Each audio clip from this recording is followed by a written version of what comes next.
Tonight, let's explore how an entire civilization could vanish from our maps and memories. What if Great Tartaria wasn't just a cartographic error, but a deliberate erasure? We'll examine how power shapes historical narratives, leaving behind only architectural ghosts and cultural echoes that challenge everything we thought we knew about our past.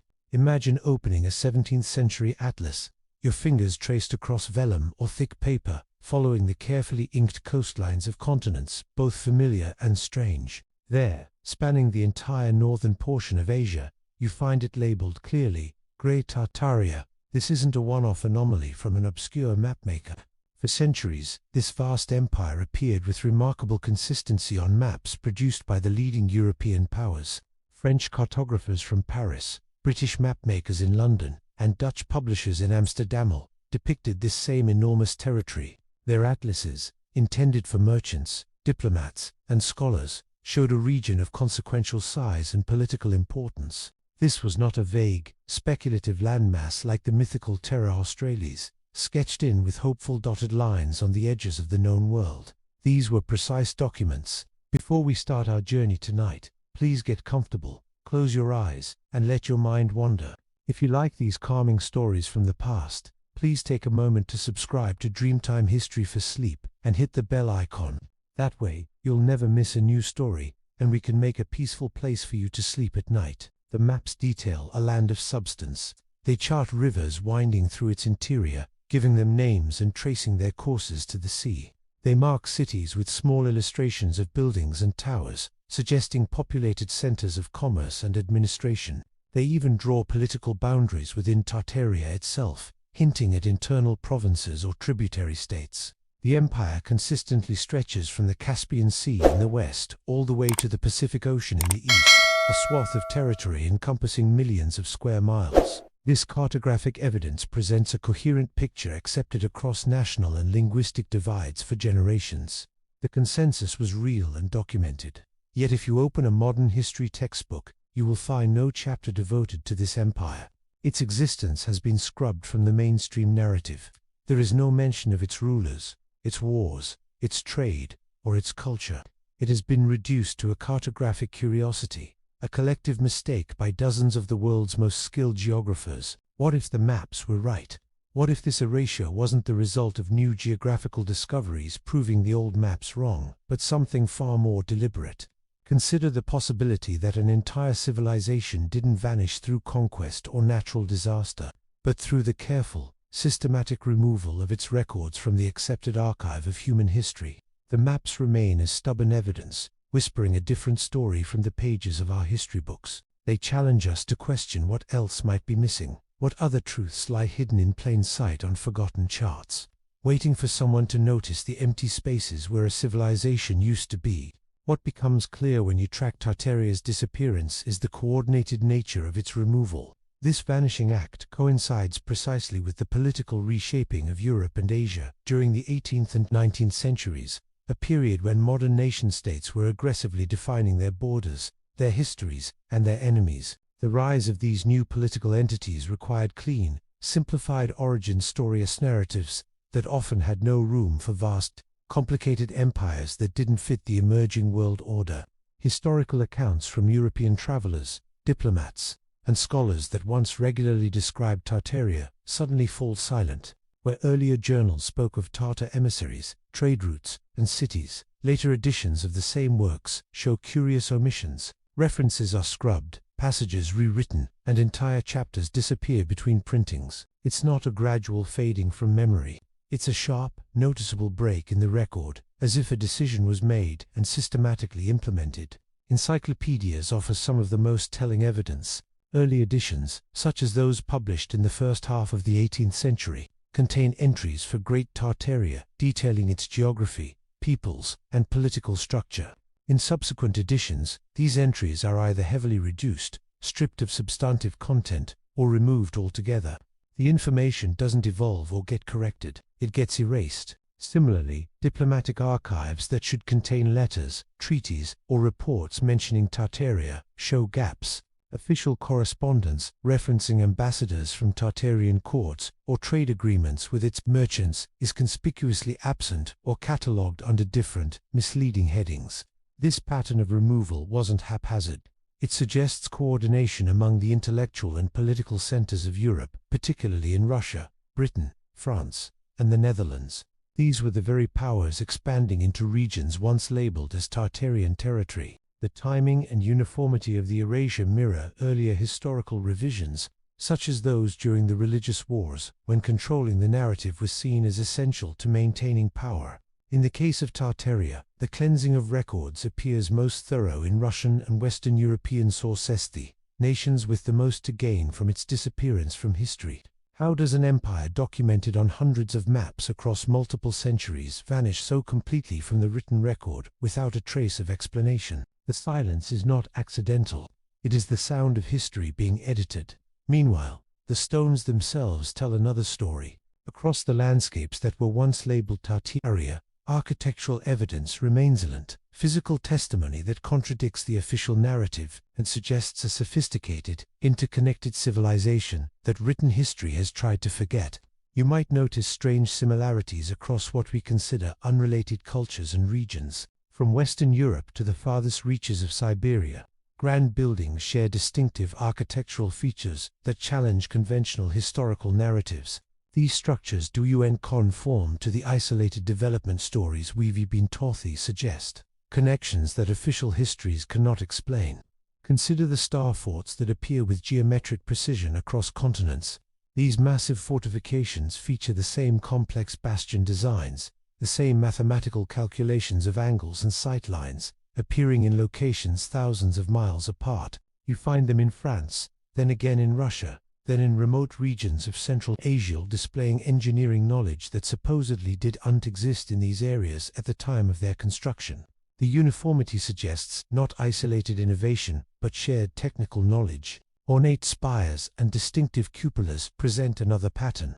Architectural elements that should belong to specific cultural traditions appear in distant cities with no documented historical connection. The same onion domes, the same intricate metalwork, the same structural designs for towers and belfries appear across territories that were once labeled as Tartaria on those old maps. The similarities are too precise, too technically advanced to be coincidental. Beneath these visible structures lie even more compelling evidence. Sophisticated underground tunnel networks connect cities and fortifications across vast distances. Advanced aqueduct systems show hydraulic engineering that surpasses what local populations were supposed to be capable of during their alleged construction periods. The building techniques, massive stone cutting, precision joining, and complex foundation work show a level of expertise that suggests knowledge transfer across continents. Official histories attribute these wonders to local rulers and isolated genius architects. They tell us Peter the Great built St. Petersburg, that various European monarchs constructed their star forts, that Asian rulers developed advanced infrastructure, but they never adequately explain how these techniques appeared simultaneously across such vast territories among populations that supposedly had no contact. The explanations feel insufficient, like placeholder answers that cover a deeper mystery. These architectural ghosts stand as permanent challenges to the historical record. They hint at a shared technological civilization that predates our modern nation-states, a network of knowledge and construction that spanned the very territories that vanished from our maps. The stones themselves tell a story of connection and advanced development that the paper records have tried to erase. Now, let us examine what cultural echoes might tell us about these connections that architecture alone cannot fully reveal. Consider how myths and traditions might preserve connections that written history has forgotten. Across the vast expanse of Eurasia, from the Scandinavian north to the Mongolian steppes, folk stories contain surprising parallels that transcend modern borders and language barriers. These narratives don't simply share similar they describe nearly identical origin stories and cosmological patterns despite the thousands of miles separating their communities. Creation myths from distant regions feature the same core elements. A world egg or cosmic mountain appears in stories from Finland to the Far East. The same symbolic animals often bears, eagles or serpents appear as creators or messengers in mythology across these territories. The patterns of celestial navigation and seasonal rituals show remarkable consistency in how they're described and practiced. These aren't vague similarities, but specific, detailed correspondences that suggest a shared mythological framework. Traditional costumes display this pattern visually. The same symbolic motifs appear embroidered on garments thousands of miles apart. Geometric patterns featuring the tree of life, solar symbols, and specific animal figures appear with nearly identical meanings and placements on clothing. The colors used in ceremonial dress follow the same symbolic system. Certain hues representing the same elements or spiritual concepts across cultures that supposedly developed in isolation.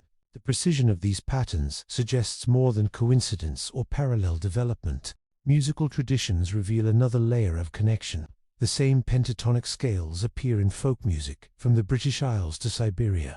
Specific instruments, kilala types of zithers, flutes, and percussion device show nearly identical construction techniques and playing styles across these regions.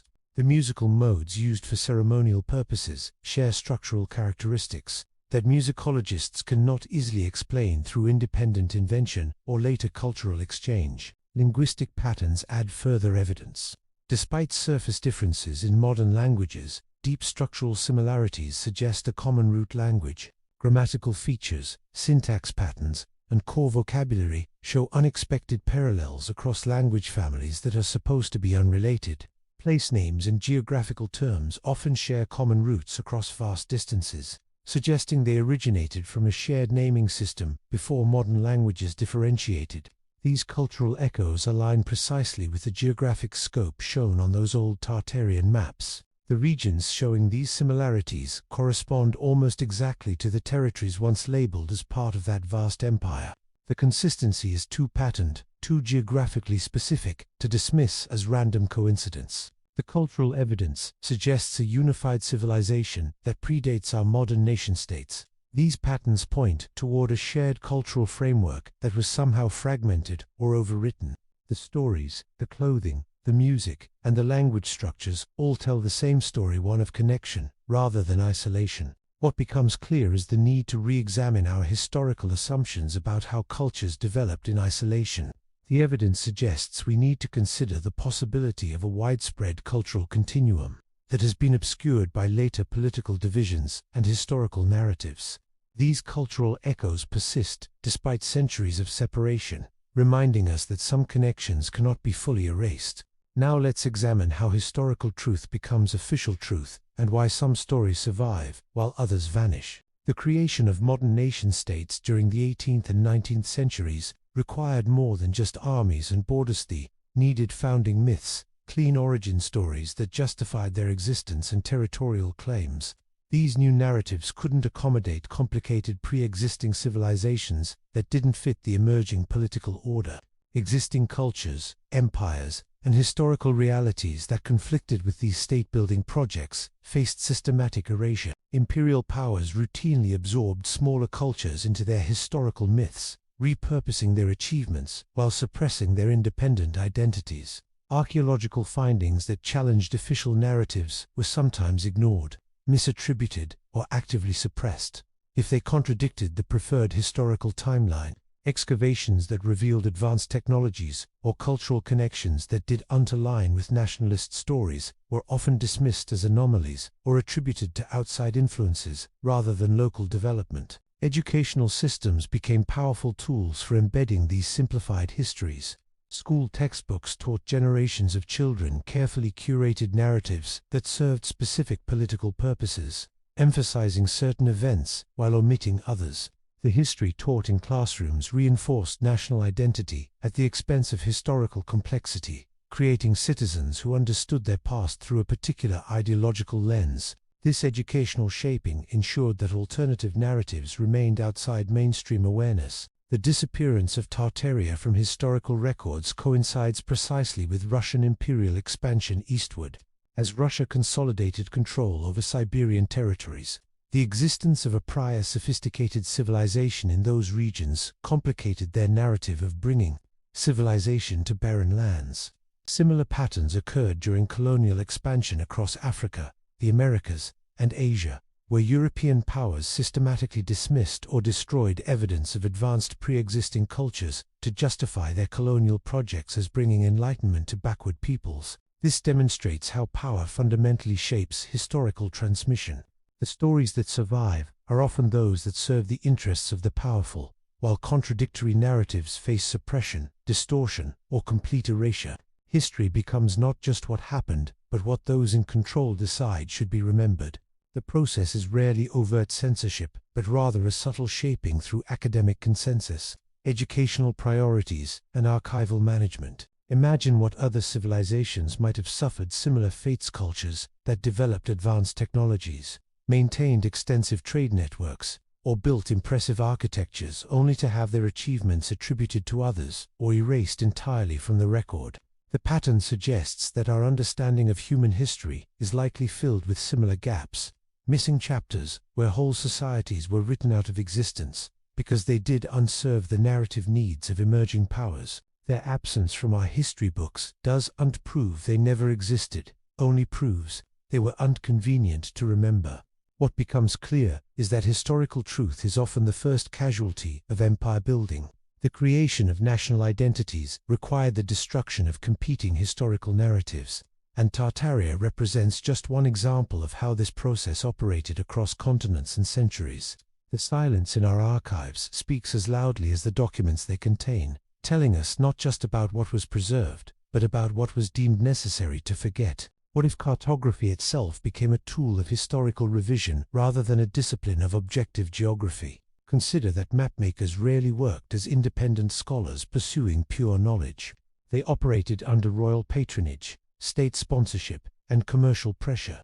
Their maps served practical purpose: navigation for trade fleets, strategic planning for armies, diplomatic claims for expanding empires. The cartographer's workshop was not an isolated studio, but a node in networks of power, where geographical information was filtered, shaped, and sometimes manipulated to serve political ends.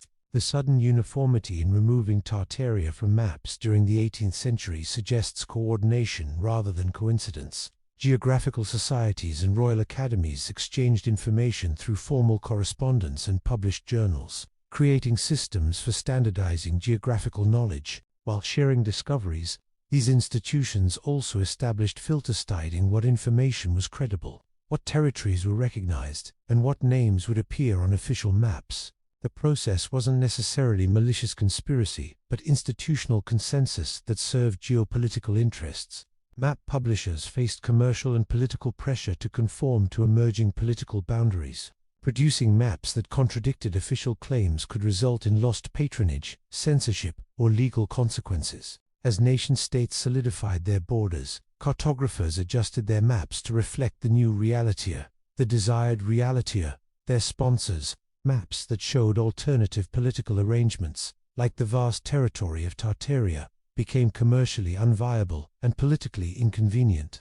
The adoption of Mercator's projection itself helped conceal certain geographical relationships. This mapping technique, while excellent for navigation, dramatically distorted the relative sizes of landmasses, particularly in higher latitudes. Regions that once appeared as significant territories on older maps now shrank in apparent importance.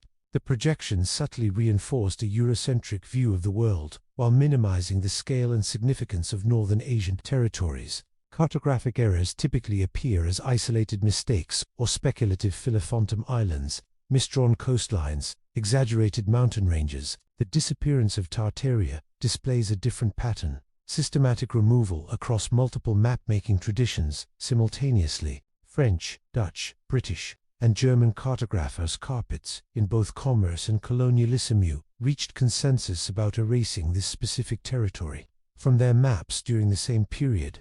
This coordinated removal occurred during intense geopolitical competition in Asia. European powers were scrambling for influence, trade routes, and territorial claims across the continent.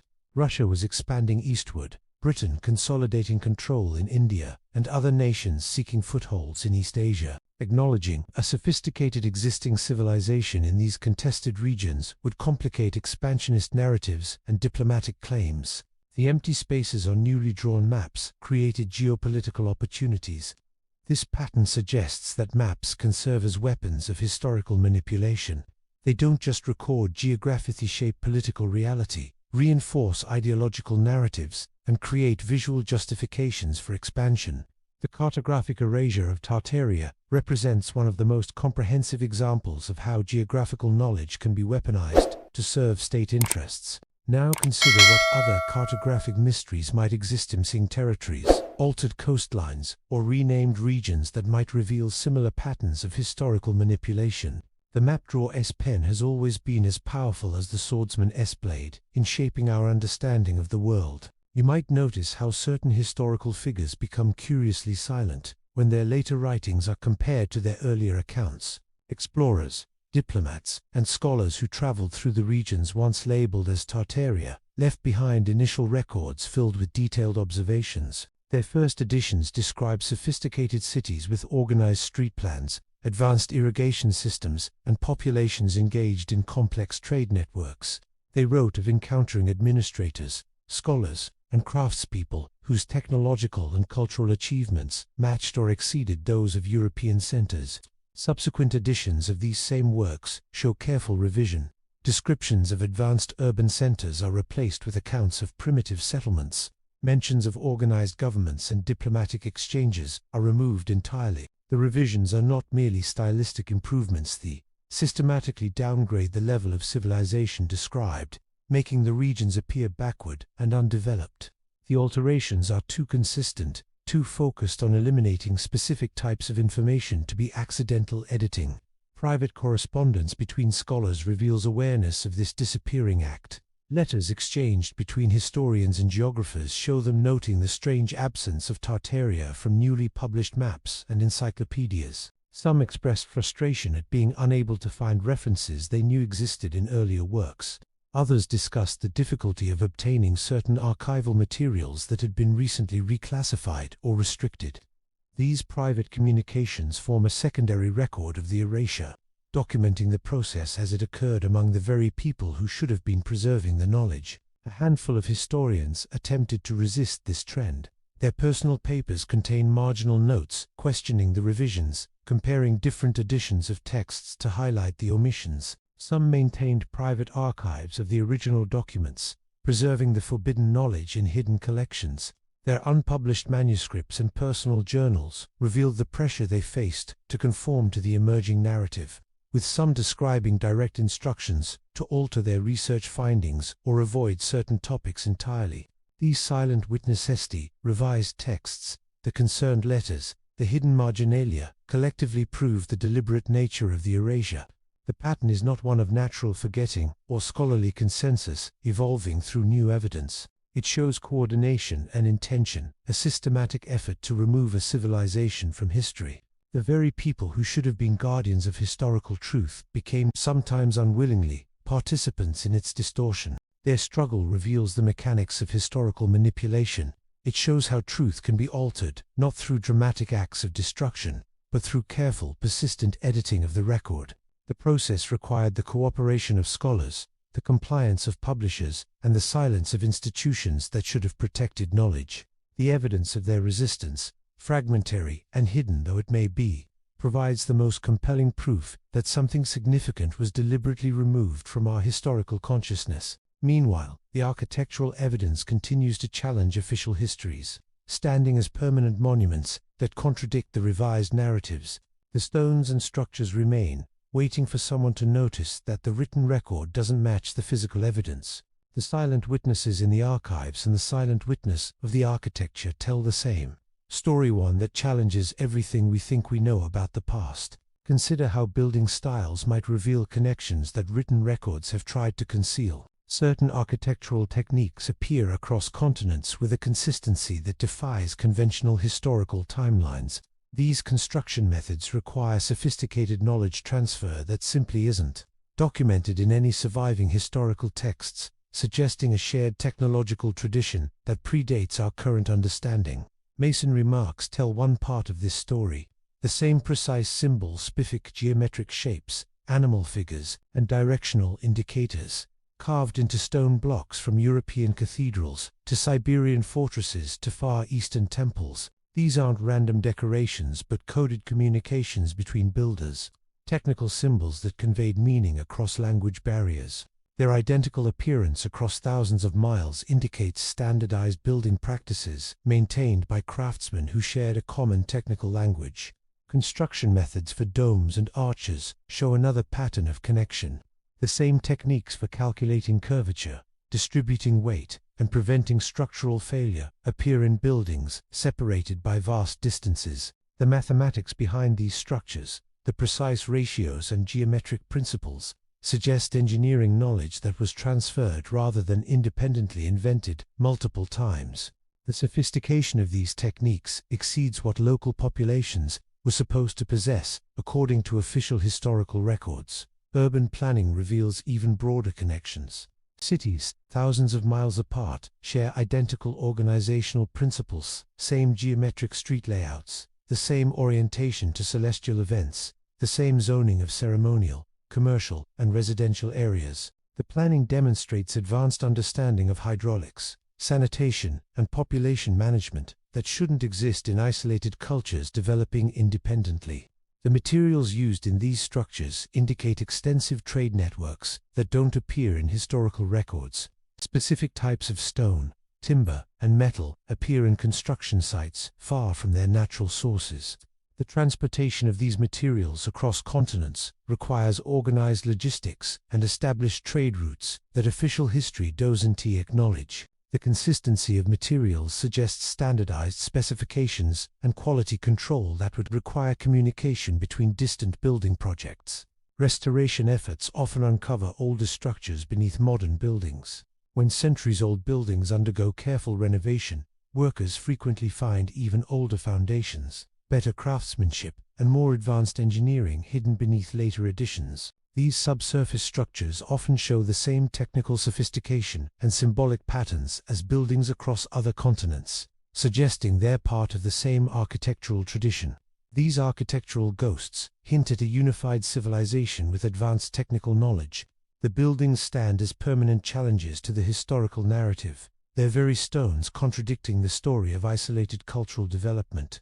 Their silent testimony suggests connections, exchanges, and shared knowledge that written history has failed to preserve or actively suppressed. The precision of these patterns across such vast distances indicates more than cultural diffusion. It suggests coordinated development under a shared technological tradition. The buildings don't just resemble each other. They follow identical engineering principles, use identical symbolic systems, and demonstrate identical levels of sophistication. This consistency points toward a civilization that maintained technological standards across continents. Now, let us examine what might have caused the disappearance of such a widespread architectural tradition from our historical consciousness. The answer may lie in the same natural forces and human conflicts that have shaped so much of our forgotten history. What if natural disasters created the perfect conditions for historical revision? The 18th century witnessed extraordinary climate events and social upheavals that fundamentally reshaped societies across Eurasia. These catastrophes didn't just destroy cities and displace population, shattered cultural continuity and fragmented collective memory, creating opportunities for those who wished to rewrite history. The Little Ice Age brought prolonged periods of extreme cold that devastated agricultural systems across the continent. Crops failed repeatedly, leading to widespread famine that forced mass migrations. Communities that had maintained oral histories and traditional knowledge for generations were scattered across vast distances. The disruption of these social networks meant that cultural transmissions, passing down of stories, technical knowledge, and historical accounts, faced severe interruption. The continuity of memory was broken just when emerging powers needed to establish new historical narratives. Earthquakes and fires compounded these disruptions. Major seismic events leveled cities, destroying not just buildings but the archives and libraries that housed historical records. Great fires swept through urban centers, consuming handwritten chronicles, official documents, and personal papers that might have preserved alternative accounts of the past. These physical destructions created literal blank slates, where the material evidence of history could be replaced with new documents supporting preferred narratives. Epidemics further devastated populations already weakened by famine and displacement. Diseases swept through communities, killing not just people, but the specialized knowledge they carried. Architects who understood ancient building techniques, the scribes who could read older scripts, the elders who maintained oral histories. The loss of these knowledge keepers made it easier for new accounts to replace old ones without contradiction. The cultural devastation created a vacuum that alternative narratives could fill. These multiple catastrophes occurred precisely during the period when Tartaria disappeared from maps and historical records. The timing aligns too perfectly to be coincidence. The natural disasters provided both the opportunity and the justification for historical revision. Authorities could point to the destruction as evidence that previous civilizations had fallen into barbarism or disappeared entirely. They could present themselves as bringers of order and civilization to lands laid waste by natural disasters.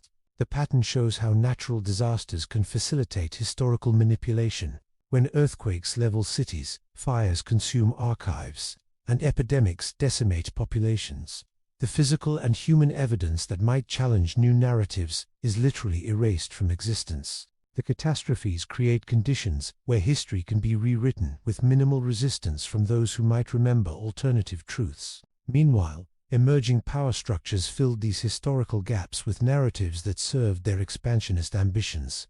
They presented themselves as civilizing forces rather than conquerors, as builders rather than destroyers.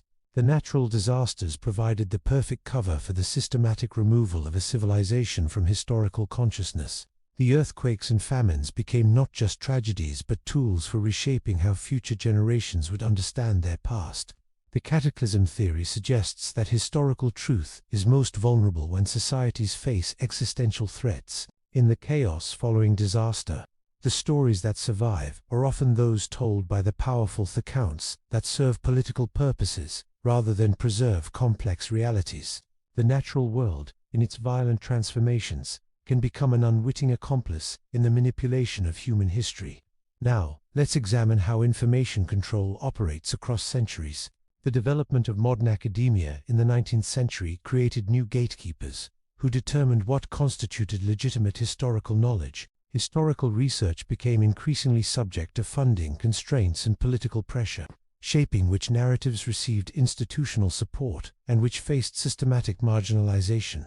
This system did not require overt censorship to function effectively. It operated through more subtle mechanisms that made certain questions unaskable and certain conclusions unpublishable. University positions required adherence to established historical narratives for career advancement. Professors and researchers who challenged dominant paradigms risked losing funding. Facing professional isolation or encountering barriers to publication, academic departments developed internal cultures that rewarded conformity while discouraging investigations that might undermine foundational assumptions. The peer review process itself could be weaponized to suppress alternative interpretations, with gatekeepers rejecting work that contradicted established narratives under the guise of maintaining scholarly standards. Archaeological expeditions needed approval from government authorities, which allowed officials to control which sites received attention and how findings would be interpreted. Research permits were often granted only to projects that aligned with national historical narratives, while investigations that might reveal inconvenient truths faced bureaucratic obstacles. The allocation of excavation rights, access to historical sites, and control over artifact analysis created multiple points where historical research could be steered away from challenging discoveries. Publication of contrary evidence faced institutional resistance at multiple levels. Academic journals developed editorial policies that favored certain methodologies and interpretations while excluding others. Publishing houses avoided controversial topics that might attract official scrutiny or threaten relationships with educational institutions. The entire ecosystem of academic recognition, from conference presentations to citation networks, rewarded work that reinforced existing paradigms while marginalizing dissenting voices. The classification of certain archives restricted access to researchers seeking alternative evidence. Government repositories and private collections developed elaborate systems for controlling who could see which documents and under what conditions. Archival materials that might challenge official narratives were often placed under extended embargoes, required special security clearances, or were simply misfiled and made inaccessible through bureaucratic obstruction. Researchers describing different historical accounts found their access suddenly revoked, or their applications endlessly delayed. This system effectively suppressed alternative historical narratives, not through dramatic acts of destruction, but through the quiet, persistent application of institutional power. The control mechanisms became invisible when successfully implemented, creating the illusion of scholarly consensus while actually maintaining a carefully managed version of history. The public encountered only the polished final product textbooks, the museum exhibits, the documentary films without seeing the filtering process that eliminated competing narratives. Knowledge control operates most effectively when it becomes undetectable.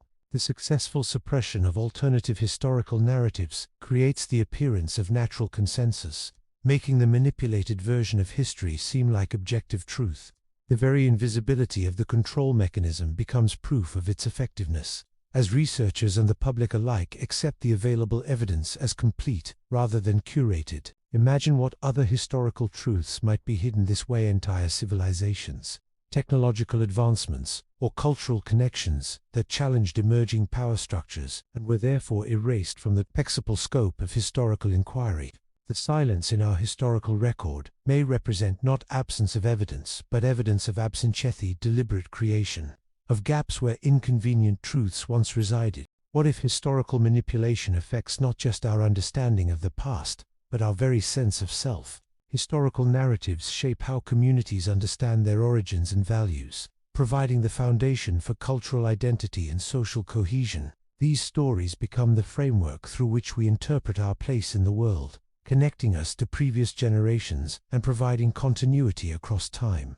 The narratives we inherit, whether accurate or distorted, form the bedrock of collective consciousness. Manipulated history creates false foundations for modern identities, building national stories on incomplete or fabricated information. When historical accounts are selectively altered or suppressed, they produce a distorted understanding of heritage that lacks genuine connection to actual events and achievements. This creates identities built on shaky ground, vulnerable to challenge, and unable to provide the deep psychological security that comes from authentic historical connection. The resulting sense of self becomes superficial, lacking the richness and complexity that true historical understanding provides.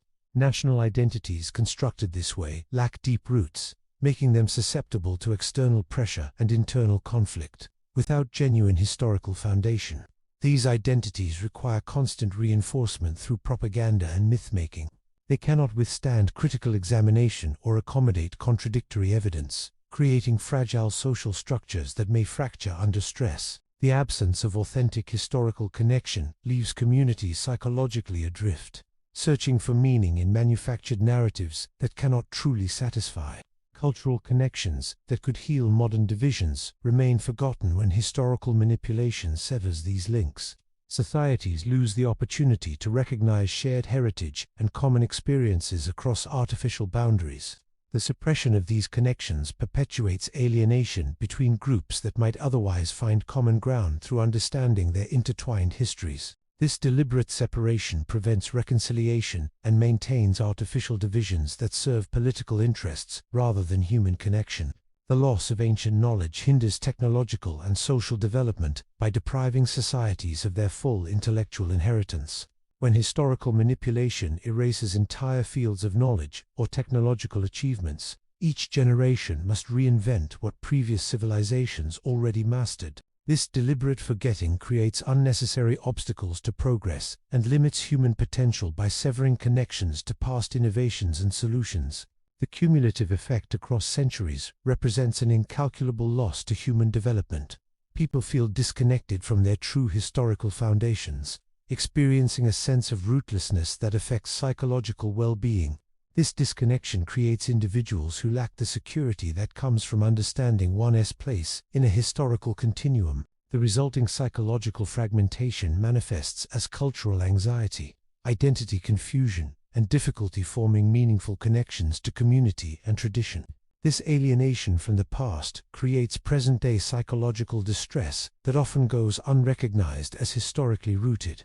This manipulation creates psychological fragmentation across societies, with different groups operating from conflicting historical understandings. The lack of shared narrative foundation prevents cohesive social development and mutual understanding. Societies become collections of individuals connected by geography, but divided by historical perception, unable to form the deep bonds that come from shared heritage and common understanding of the past. historical truth recovery becomes essential for psychological wholeness, allowing communities to rebuild identities on authentic foundations. The process of uncovering real history provides the missing pieces that allow for complete self-understanding and cultural continuity. This recovery work offers the potential for healing historical trauma and rebuilding connections that manipulation destroyed. It represents not just academic exercise, but psychological necessity. Meanwhile, the search for truth continues despite obstacles, driven by the human need for authentic connection to the past. This pursuit represents the enduring desire to understand ourselves, through understanding where we truly came from, rather than accepting manufactured narratives designed to serve others' interests. Now, let's examine why institutions resist historical revision with such determination. Established narratives serve existing power structures in multiple ways, creating vested interests in maintaining them. These narratives provide the foundation for current political arrangements, economic systems, and social hierarchies. Changing these stories threatens not just abstract ideas but concrete relationships of power and authority that have developed around them. Truth recovery directly threatens institutional authority and the funding structures that support it. Academic departments built around certain historical interpretations risk losing relevance. If new evidence undermines their foundational narratives, research grants often flow to projects that reinforce established paradigms rather than challenge them. The entire ecosystem of academic prestige, from tenured positions to publication opportunities, exerts conformity to existing narratives while penalizing deviation from them. Academic careers built on certain narratives resist paradigm shifts for practical reasons. Scholars who have spent decades developing expertise in specific historical interpretations face professional and personal investment in maintaining those views. Their published works, teaching materials, and professional reputations become tied to particular narratives. Accepting new evidence that contradicts their life's work requires not just intellectual flexibility, but professional courage that could jeopardize their standing within academic communities. Political systems rely on historical justification for current borders and territorial claims. National boundaries often depend on historical narratives that legitimize their existence and configuration. Alternative historical accounts that challenge these justifications threaten geopolitical stability and national identities. Governments therefore have strong incentives to support historical research that reinforces their territorial claims while discouraging investigations that might undermine them. Economic interests depend on certain historical interpretations remaining unchallenged. Resource rights, trade agreements, and development projects often rest on historical claims and legal precedents. New historical evidence that questions these foundations could disrupt economic arrangements worth billions. Industries with deep historical roots, from energy to transportation to agriculture, have vested interests in maintaining narratives that support their current operations and market positions. Religious institutions base their authority on specific historical accounts of their origins and development. These narratives form the theological foundation for doctrines, practices, and organizational structures. Historical revision that challenges traditional accounts of religious history threatens institutional credibility and the faith of adherents. This creates powerful incentives for religious organizations to resist historical research that might undermine their foundational stories. This collective investment across multiple sectors creates powerful resistance to new evidence. The resistance isn't necessarily organized or intentional. It emerges naturally from the interconnected interests of various institutions. Academics, politicians, business leaders, and religious authorities may never coordinate directly, but their shared interest in maintaining stable narratives creates a reinforcing system of resistance to historical revision. Institutional resistance proves the importance of historical truth by demonstrating how much is at stake.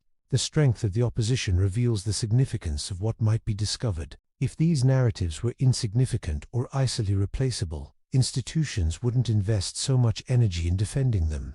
The very intensity of the resistance suggests that alternative historical accounts could fundamentally reshape our understanding of power, authority, and human development. Imagine what truths might emerge despite this resistance. White discoveries could transform our understanding of human civilization if they were unconstrained by institutional guardrails. The persistence of resistance suggests equally persistent truths waiting to be uncovered. historical realities so powerful that multiple institutions feel compelled to contain them. The struggle between established narratives and emerging evidence continues, with each act of resistance implicitly acknowledging the potential power of the truths being suppressed. What becomes clear is our responsibility toward historical truth. Historical manipulation harms both past and future generations by creating false foundations for modern identities and severing vital cultural connections. The suppression of knowledge doesn't just affect academic understanding, it reverberates through time, impacting how communities understand themselves and their place in the world. This distortion creates psychological fragmentation and limits our ability to learn from actual historical experiences rather than manufactured narratives. The ethical implications extend far beyond academic interest. Recovering true history honors those who were erased from the records, giving voice to civilizations and cultures that were deliberately silenced. This work represents a moral obligation to our ancestors, ensuring their stories and achievements are recognized rather than forgotten. Each discovered fragment helps repair the damaged historical tapestry, restoring complexity and nuance to our understanding of human development. Accurate historical understanding prevents repetition of past mistakes by providing genuine lessons rather than distorted examples. When we base decisions on manipulated narratives, we risk recreating the very problems we think we're avoiding. Historical truth provides better foundations for future development by showing what actually worked in the past, what caused collapse, and how societies navigated complex challenges. This knowledge represents our greatest resource for building sustainable futures. Every act of historical recovery contributes to this ethical imperative. The search for truth becomes a form of justice, righting wrongs committed against memory itself. This work acknowledges that history belongs to everyone, not just those in power who control the narratives. It recognizes that the past contains multiple perspectives that deserve consideration, not just the versions that serve particular interests. The ethical dimension becomes most apparent when we consider how historical manipulation affects collective identity. National stories built on incomplete or false histories create fragile foundations that cannot withstand scrutiny. They produce citizens who lack genuine connection to their heritage, left with manufactured identities that cannot provide the psychological security of authentic historical understanding. This fragmentation affects social cohesion and hampers meaningful cultural development. Historical truth-seeking represents a commitment to future generations as well. By working to uncover accurate histories today, we provide better foundations for those who come after us. We give them the gift of genuine connection to their heritage and the wisdom that comes from understanding real historical patterns rather than manipulated narratives. This intergenerational responsibility forms the core of the ethical imperative. What becomes clear is that some evidence always survives despite systematic suppression. Even the most thorough attempts at historical erasure leave behind fragments that persist outside mainstream institutions, waiting for someone to notice their patterns and significance. These alternative records exist in spaces beyond the control of official archives, preserved by individuals and communities who maintained different versions of the past. Private library collections assembled by independent scholars often contain the most compelling These personal archives hold maps with details that contradict official cartography, documents describing events missing from standard histories, and artifacts that challenge established timelines. The collectors, operating outside institutional constraints, preserved materials that official repositories excluded or destroyed. Their collections represent acts of resistance against historical manipulation, maintaining alternative narratives through careful curation and preservation. Family archives provide another layer of evidence. Letters passed down through generations describe historical accounts that differ dramatically from textbook versions. Diaries contain first-hand observations of events that official histories have minimized or erased. Photographs show buildings, technologies, and cultural practices that don't align with mainstream historical narratives. These personal documents often remain in family possession for centuries, surviving precisely because they were considered private rather than part of the public record, subject to institutional control. Oral traditions in remote communities maintain historical knowledge through storytelling and ritual. In isolated villages across Eurasia, elders preserve narratives that describe different origins, different migrations, and different cultural connections than those acknowledged by official histories. These oral accounts, passed down through generations without written mediation, maintain continuity with pre-suppression historical knowledge. They represent living memory that has escaped institutional oversight and revision. Archaeological findings occasionally surface despite suppression efforts. Independent researchers sometimes discover sites that reveal advanced technologies or cultural connections contradicting established timelines. These discoveries, made outside sanctioned academic expeditions, provide physical evidence supporting alternative historical narratives. The artifacts and structures uncovered often show sophistication that challenges stories of isolated cultural development. These fragments collectively form a counter-archive that challenges official historical narratives. When examined together, they reveal patterns of connection and development that the mainstream record cannot explain. Their very persistence proves that historical manipulation occurred. Else would these alternative accounts exist outside the approved channels of historical transmission? The existence of these records demonstrates that truth has multiple keepers. While institutions control the official narrative, individuals, families, and communities preserve alternative versions. These fragments survive in attics, village gatherings, and unauthorized excavations, maintaining historical diversity against the pressure of standardized narratives. Now consider how we might reassemble these fragments into a clearer picture of the past.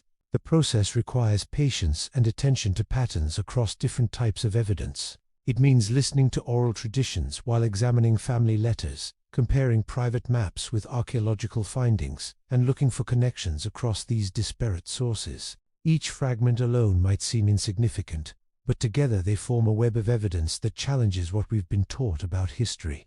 You might notice how digital technology changes historical research in fundamental ways. The Internet now provides access to materials that were previously restricted to specialized archives or locked in private collections. High-resolution scans of original maps and documents become available to anyone with an internet connection, revealing details that were lost in earlier reproductions. The faint labeling on a 17th-century map, the marginal notes in an explorer's journal, the subtle symbols in architectural plans, these details become visible in ways they never could be through physical examination alone. Text recognition software allows for the analysis of vast quantities of historical documents that would take a human researcher years to process. You can search across thousands of pages of handwritten texts for specific terms, patterns, or names that might reveal connections. This computational power enables researchers to identify trends and correlations that would remain invisible through traditional close reading methods. The technology doesn't replace human analysis, but rather enhances it, allowing scholars to ask new kinds of questions about the historical record. Online communities form around these digital resources, creating networks of researchers who share findings across traditional academic boundaries. Historians collaborate with amateur researchers, archivists exchange notes with archaeologists, and linguists work with cartographers. These digital collaborations break down the institutional barriers that once kept historical research compartmentalized. The sharing happens across continents and time zones, creating a global conversation about historical evidence that operates outside traditional academic hierarchies. Satellite imagery provides another layer of revelation. High-resolution photos from space show archaeological features that are invisible from ground level. The outlines of buried structures, the patterns of ancient field systems, the traces of forgotten roadstees become visible through aerial and satellite photography. Researchers can identify potential archaeological sites in remote regions without physical exploration, challenging established narratives about where and how civilizations developed. This technological access threatens traditional knowledge control mechanisms that relied on physical restriction of materials. When documents exist only as physical objects in specific libraries, their interpretation can be controlled through access restrictions. Digital dissemination breaks this control, allowing multiple researchers to examine the same evidence independently and draw their own conclusions. The technology democratizes historical research, making it possible for people outside institutional settings to contribute to historical understanding. Digital technology becomes a powerful tool for historical truth-seeking precisely because it allows for the aggregation and comparison of evidence across multiple sources. You can overlay historical maps on modern satellite images, compare architectural details from different continents, and analyze linguistic patterns across vast corpora of text. These technical capabilities create opportunities for discovering connections and patterns that were previously impossible to detect. Meanwhile, institutional resistance adapts to these new technologies. Some archives develop complex digital rights management systems that restrict how materials can be used even when they are digitally available. Academic publishers create paywalls that limit access to scholarly articles. The gatekeeping mechanisms evolve from physical control to digital restriction, maintaining some level of control over historical narratives even in the digital age. The tension between open access and institutional control continues to shape how historical research develops in the digital era. The technology itself remains neutral. Its impact depends on how different groups choose to use it. What becomes clear is that digital tools have fundamentally altered the landscape of historical research, creating new possibilities for discovery while also inspiring new forms of resistance to alternative narratives. Consider how Tartaria's disappearance fits into larger historical patterns that span centuries and continents. Other civilizations have suffered similar erasure from the records, their achievements diminished or eliminated to serve the narratives of emerging powers. The methods used across these different eras show surprisingly consistent techniques for how histories get rewritten and memories manipulated. The destruction of Carthage demonstrates how complete historical erasure can be. After their military victory, the Romans didn't just conquer the city, they systematically eliminated its physical and cultural presence. They razed structures to the ground, salted the earth to prevent rebuilding, and suppressed Carthaginian cultural memory. This wasn't merely conquest but a calculated effort to remove a civilization from historical consciousness, ensuring it would exist only as a cautionary tale in Roman histories. During colonial expansion across the Americas, a different but equally effective form of erasure occurred. Native American histories faced systematic suppression through the destruction of records, dismissal of oral traditions, and imposition of new educational systems. Colonial powers replaced indigenous narratives with stories that justified land seizure and cultural domination. The process involved physical destruction of artifacts, forced assimilation policies, and careful rewriting of historical accounts to marginalize Native American perspectives and contributions. African kingdoms experienced a similar pattern of narrative control within European historical accounts. The achievements and complexities of African societies were minimized or ignored, often portrayed as primitive or historically insignificant. This narrative construction served to legitimize the slave trade and colonial rule while erasing the agency and accomplishments of pre-colonial civilizations. The emphasis on European exploration and colonization overshadowed sophisticated cultures that existed before contact. These diverse cases reveal consistent techniques of historical manipulation. Archive destruction appears repeated: life, burning of libraries, the elimination of documents, the physical removal of evidence. Educational control emerges as another common method, with school systems teaching simplified narratives that serve political purposes. Narrative shaping through selective emphasis and omission completes the pattern, creating historical accounts that justify current power structures. The case of Great Tartaria represents another chapter in this enduring pattern of historical manipulation. The techniques match precisely: the systematic removal from official records, the revision of encyclopedia entries, the disappearance of diplomatic correspondence, the suppression of alternative narratives. The coordination across European intellectual centers suggests a deliberate effort to erase this civilization from collective memory, just as other cultures were erased before it. This recurring pattern reveals how power operates through the control of historical memory.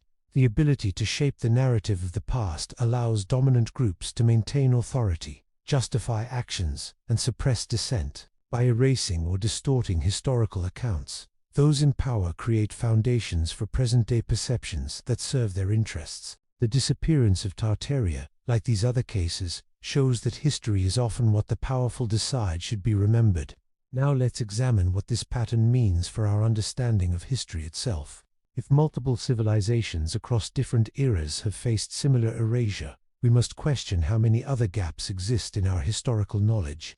The consistent methods suggest this isn't random, but rather a recurring feature of how power interacts with historical truth. The process requires recognizing that history is not settled, but constantly being reassessed through new evidence and perspectives. It means maintaining openness to alternative narratives and being willing to challenge established accounts when new information emerges.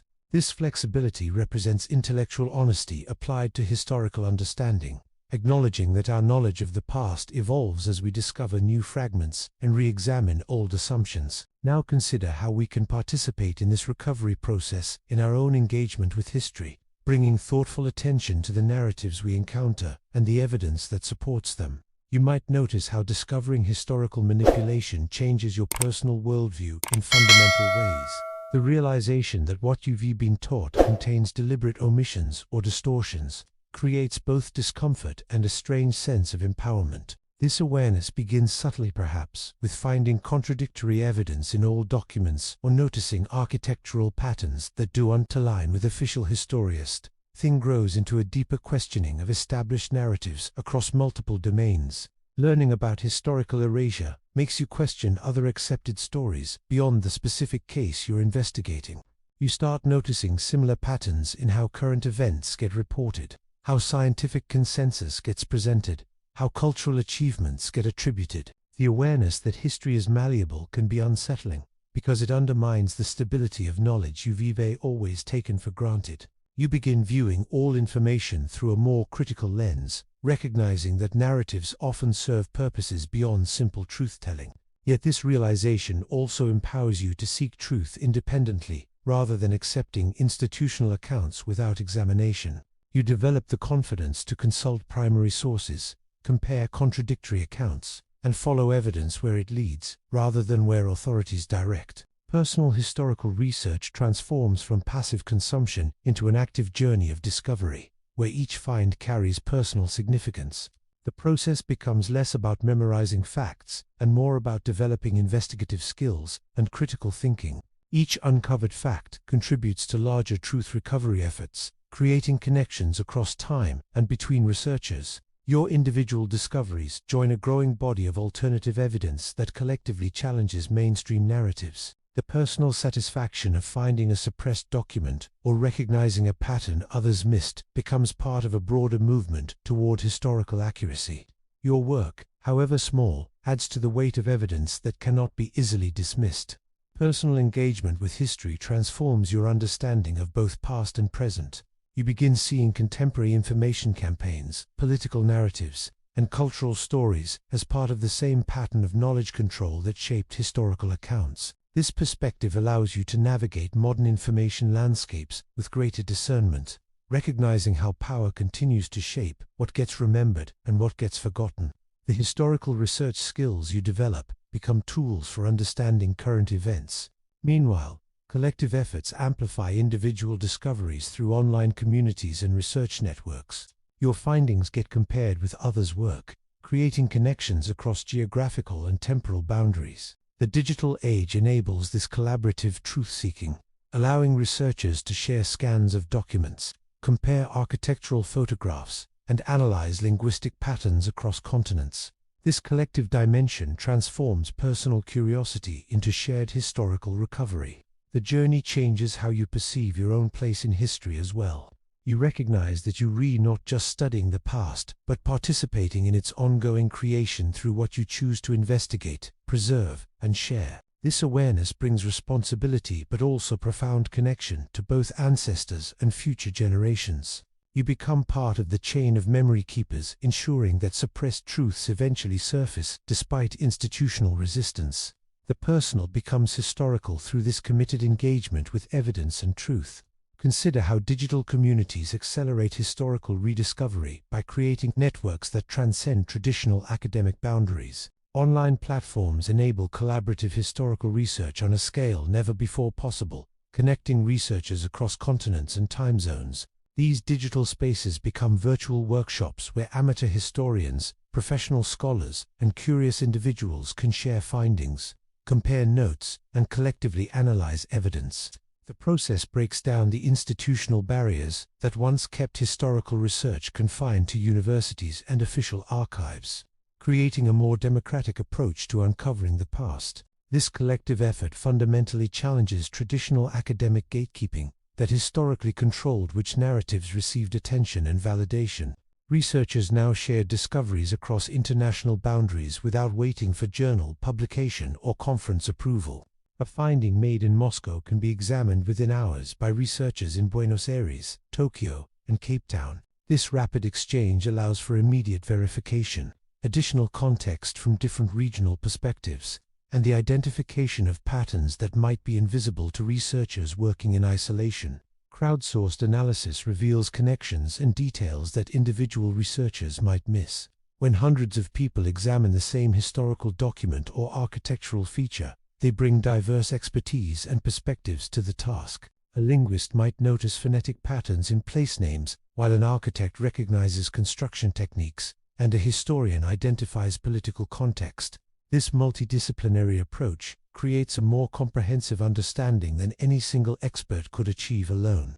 The collective intelligence of online communities often detects subtle patterns and connections that escape traditional research methods. Digital tools enable the reconstruction of suppressed historical narratives through technical capabilities that were previously unavailable. High-resolution scans allow for microscopic examination of documents, revealing faded ink, erased text, and marginal notes that were invisible in physical inspection. Text recognition software can process thousands of pages of handwritten documents, identifying recurring names, places, and concepts across vast archives. Satellite imagery reveals archaeological features and landscape patterns that provide physical evidence supporting alternative historical accounts. This collective awakening threatens established power structures that rely on controlling historical narratives for legitimacy. The democratization of historical research means that truth recovery is no longer solely in the hands of institutions with vested interests in maintaining certain stories. Online communities can quickly identify inconsistencies, share intermitence, and develop alternative interpretations that challenge official accounts. This represents a significant shift in how historical knowledge gets produced and validated. The pace of discovery accelerates exponentially as more people participate in these digital research communities. Each new member brings different skills, access to unique resources, and fresh perspectives. Findings build upon each other in rapid succession, with one researcher's discovery inspiring new lines of inquiry for others. The network effect transforms historical research from a slow, individual process into a dynamic, collective endeavor that moves at digital speed. Collective historical research democratizes truth recovery by making it accessible to anyone with internet access and curiosity. This represents a fundamental shift in how we understand and engage with the past, transforming history from something that gets handed down by authorities into something that gets discovered and rebuilt through collaborative effort. The digital sphere becomes a space where historical truth can emerge through the collective work of many, rather than the controlled narratives of few. Now, let us reflect on what this means for history's future. As these digital communities continue to grow and evolve, potentially reshaping our understanding of the past in ways we're only beginning to imagine. What if some historical truths remain deliberately obscured despite our best efforts to uncover them? Despite the progress made through digital archives and collaborative research, significant questions about Tartaria and other vanished civilizations may still be hidden from public knowledge. The full story likely exists somewhere in classified documents, restricted archaeological sites, or suppressed personal accounts, but accessing this information continues to face substantial institutional barriers. Certain archives remain classified or completely inaccessible to independent researchers. Government repositories contain documents from the periods when Tartaria disappeared from records, yet these materials require security clearances that most historians cannot obtain. Private collections held by wealthy families or organizations remain sealed to outside examination, their contents known only to select individuals. Religious institutions maintain archives that could shed light on historical connections, but these are often restricted to internal use only. The barriers aren't just physicality. Classification systems themselves create labyrinths that discourage investigation. Archaeological sites with potential answers face similar restrictions. Regions that once formed part of Tartaria contain ruins and structures that could reveal crucial information. Yet excavation permits are frequently denied or heavily controlled. Remote sensing technology has identified potential sites through satellite imagery and ground-penetrating radar.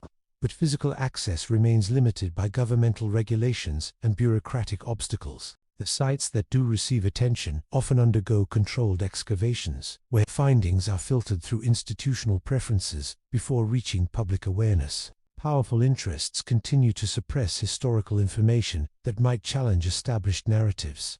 Academic institutions resist paradigm shifts that could undermine decades of published research and pedagogical investments.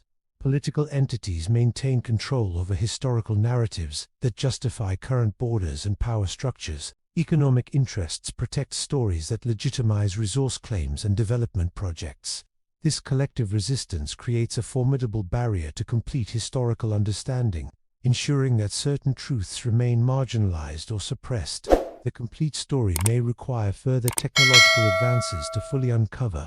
Current tools like satellite imagery and text recognition software have revealed much, but more sophisticated methods are needed. Advanced geological dating techniques could provide better timelines for architectural constructions. Improved linguistic analysis might decode patterns in place names and historical documents. New archaeological technologies could reveal subsurface structures without requiring destructive excavation. Each technological breakthrough brings us closer to understanding, but also reveals new layers of complexity. Each answered question reveals new mysteries to explore, creating an endless frontier of historical investigation. For every document recovered, 3 more references to unknown events emerge. Each architectural pattern decoded suggests additional connections to be verified. The process becomes not just about finding answers, but about learning how to ask better questions. Historical truth recovery remains an ongoing journey rather than a destination, with each discovery opening new pathways for investigation. Meanwhile, the search continues with growing tools and resources at our disposal. Digital communities expand their collaborative efforts, combining skills from diverse fields to tackle historical puzzles. New scanning technologies make previously illegible documents readable. International connections allow researchers to compare findings across borders that once limited historical inquiry. The tools for truth recovery improve continuously, even as the challenges remain significant. The persistence of these mysteries suggests that historical truth exists on a spectrum rather than as absolute knowledge. Some truths may remain permanently obscured, while others await discovery through perseverance and improved methodology. The continuing mystery of Tartaria represents not failure, but opportunity, the chance to participate in one of history's great detective stories, where each researcher contributes pieces to a puzzle that may never be completely solved, but whose partial revealing transforms our understanding of human civilization. The disappearance of Great Tartaria reveals how history is often shaped by power rather than truth. What we accept as historical record frequently reflects the narratives that serve dominant institutions and emerging nation-states. Next time you encounter established historical accounts, consider what stories might be missing beneath the surface. Voices were silenced, which civilizations were minimized, what connections were severed to serve political purposes. Our collective memory holds more truth than any single institution can contain or control. The fragments that survive in alternative records, cultural echoes, and architectural patterns continue to whisper the stories that official histories tried to forget.